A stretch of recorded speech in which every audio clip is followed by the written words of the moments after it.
여러분께 아침 말씀 묵상 시간입니다. 사랑하는 성도 여러분, 편안하게 주무셨습니까?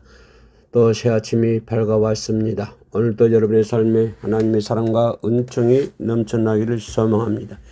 이 아침에 하나님이 우리에게 주시는 말씀은 요한복음 1장 43절로 51절 말씀이 되겠습니다. 나를 따르라 라고 하는 제목입니다. 예수님이 가장 중요하게 생각한 것은 사람이었습니다. 예수님은 이 땅에 오셨을 때 사람들을 불러 자신이 누구인지 알려주시고 그들이 구원에 이르도록 인도해 주셨습니다. 이것이 전도이며 이것을 우리에게 부탁하셨습니다.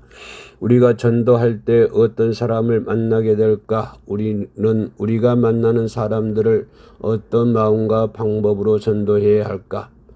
첫 번째로 생각해 볼 수 있는 것은 빌립과 같은 사람들을 만나게 될 것입니다. 예수님께서 갈릴리로 가시다가 빌립을 만났을 때 나를 따르라 하시니라고 말씀해 주셨습니다.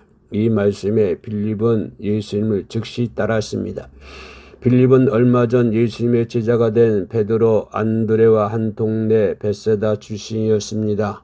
아마도 빌립은 예수님에 대한 소문을 이들을 통해 이미 들었을 것이고 예수님을 사모하는 마음이 있었던 것 같습니다.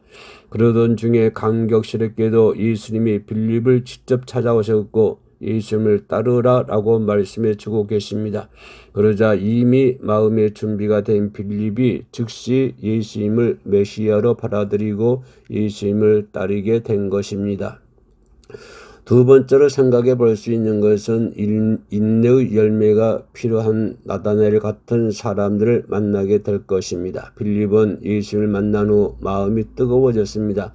그래서 가까운 지인인 나다나엘을 찾아가 자신이 메시아로 오신 예수님을 만났다고 45절에서 전하고 있습니다. 하지만 구약에 약속된 메시아를 만났다는 빌립의 말에도 나다나엘은 시큰둥한 태도를 보이고 있습니다.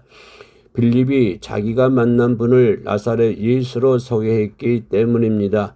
나사렛과 같은 시골에서는 메시아가 탄생할 수 없다는 편견을 가지고 있었기 때문이었습니다. 46절 말씀입니다.